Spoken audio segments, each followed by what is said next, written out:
Assalamualaikum warahmatullahi wabarakatuh.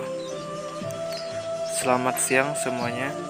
Kami dari kelompok 7 yang terdiri dari M. Rizky, M. Yamani, M. Khairun Najmi, dan M. Irfansyah akan mempresentasikan makalah kami tentang kesetaraan wanita dalam pendidikan. Untuk kawan-kawan, silahkan disimak dan dengarkan.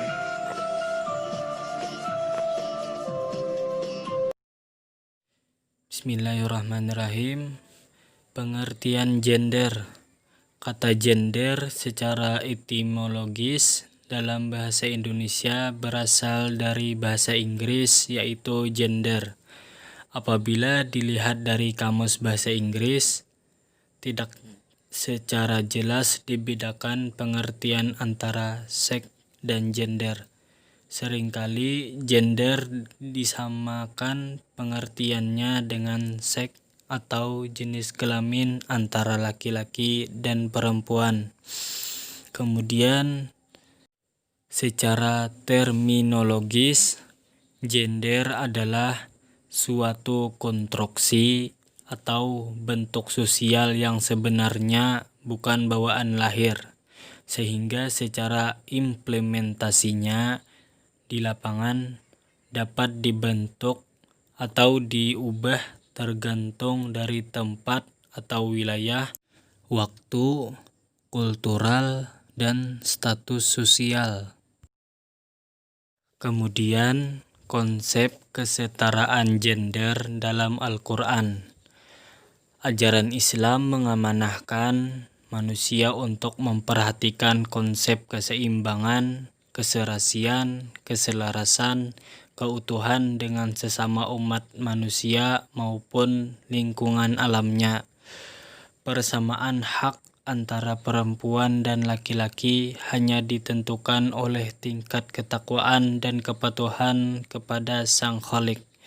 Adapun indikator dari seberapa mulia derajat hamba di hadapan Tuhan yang dinilai dari sejauh mana mengaktualisasikan ajaran agama Islam yang termaktum dalam Al-Quran maupun As-Sunnah, yang dalam bahasa lain ketinggian derajat tidak ditentukan oleh jenis kelamin.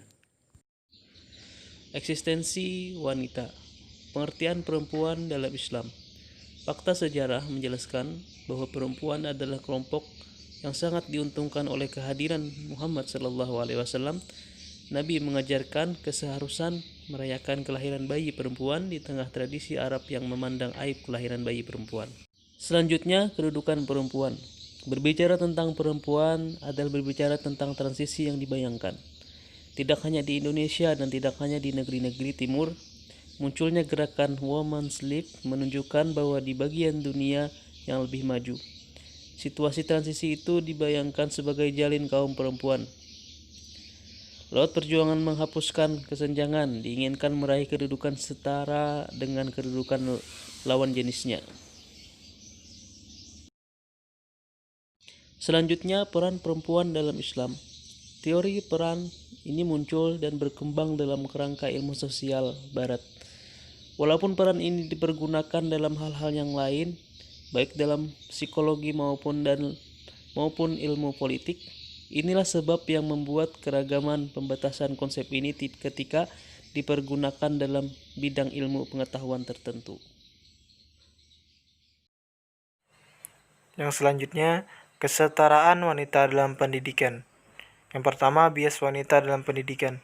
Bias wanita berlangsung dan disosialisasikan melalui proses serta sistem pembelajaran di sekolah dan dalam lingkungan keluarga. Jika ibu atau pembantu rumah tangga perempuan yang selalu mengerjakan tugas-tugas domestik seperti memasak, mencuci, dan menyapu, maka akan tertanam di benak anak-anak bahwa pekerjaan domestik memang menjadi pekerjaan perempuan. Yang kedua, diskriminasi dalam kesempatan memperoleh pendidikan. Seringkali perempuan dinomorduakan dalam keluarga, misalnya dalam hal pendidikan. Bagi keluarga yang ekonominya lemah, tentu akan berdampak pada nasib perempuan. Yang ketiga, legitimasi agama.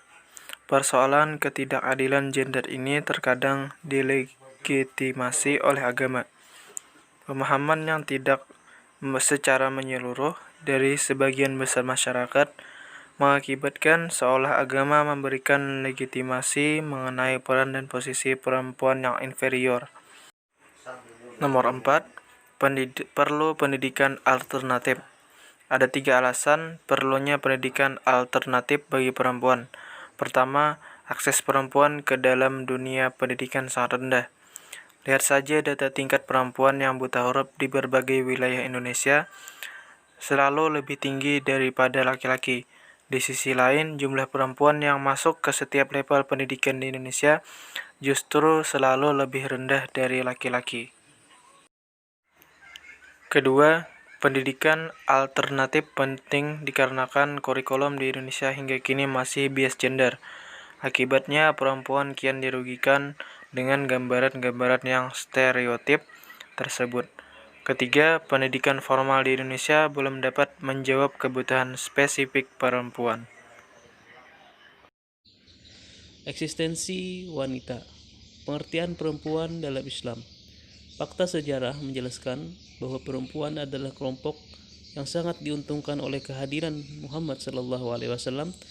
Nabi mengajarkan keseharusan merayakan kelahiran bayi perempuan di tengah tradisi Arab yang memandang aib kelahiran bayi perempuan.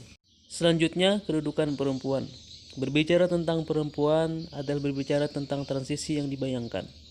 Tidak hanya di Indonesia dan tidak hanya di negeri-negeri timur, munculnya gerakan Women's League menunjukkan bahwa di bagian dunia yang lebih maju, situasi transisi itu dibayangkan sebagai jalin kaum perempuan. Lewat perjuangan menghapuskan kesenjangan, diinginkan meraih kedudukan setara dengan kedudukan lawan jenisnya. Selanjutnya, peran perempuan dalam Islam. Teori peran ini muncul dan berkembang dalam kerangka ilmu sosial Barat. Walaupun peran ini dipergunakan dalam hal-hal yang lain, baik dalam psikologi maupun ilmu politik, inilah sebab yang membuat keragaman pembatasan konsep ini ketika dipergunakan dalam bidang ilmu pengetahuan tertentu.